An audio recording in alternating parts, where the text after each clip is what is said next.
Xenomorph Prime was the fourth planet orbiting the star Achilles II, located in the Achilles System. It was the Xenomorph XX121 homeworld, but also home to several other species. Hidden by twin binary stars, Xenomorph Prime was at least the size of Earth and possessed 3 major continents as well as a small ocean. While the xenomorph population on Xenomorph Prime was ultimately determined to not be indigenous, it was unknown how they arrived there in the first place, whether they were intentionally imported or part of an experiment that had gotten out of control or from a crashed ship. Regardless, the xenomorphs made the world their own and built a number of gigantic hives, at least one of which housed a queen mother.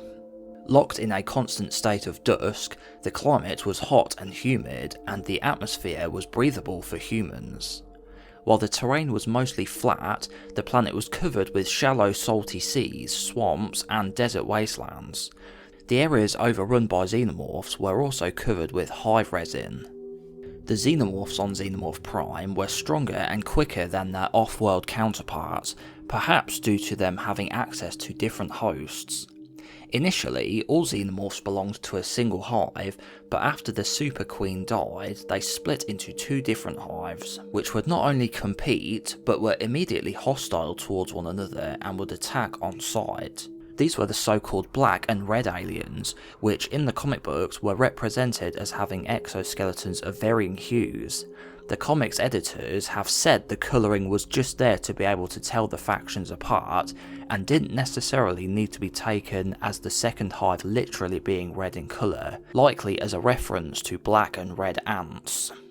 The leaders of the entire xenomorph species are the rarest type of hive monarch and arguably the rarest type of xenomorph full stop, the queen mother. While there have been many queens, only a handful of queen mothers have been known to exist. As their name suggests, they are the highest caste of xenomorphs above even the queens. While the planet featured very minimal vegetation, it did host indigenous animal life with several avian mammal or reptile-like species. However, an unnamed species was known to compete with the xenomorphs, thus becoming their only natural predator.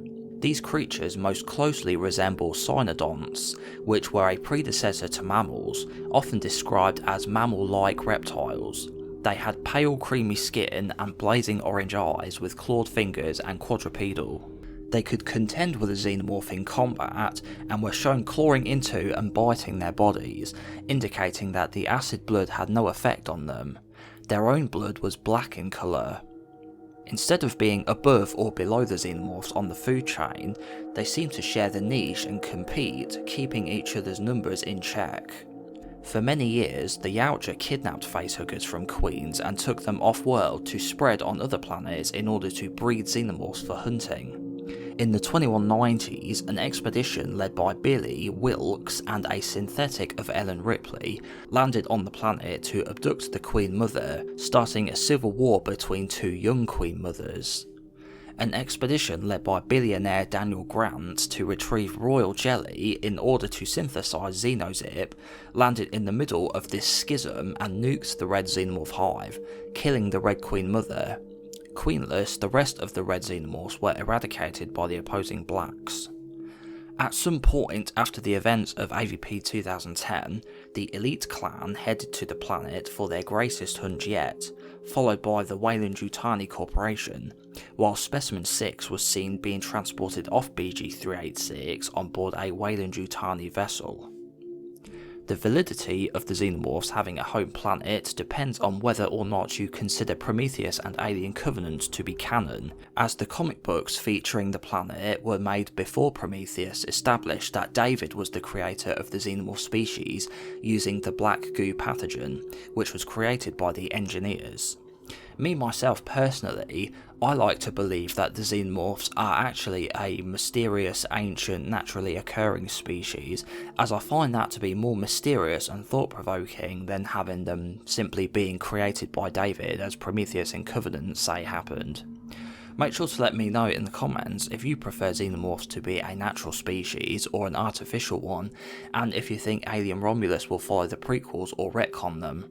Thanks for watching, and make sure to check out one of these other videos on screen now, and I'll catch you in the next video.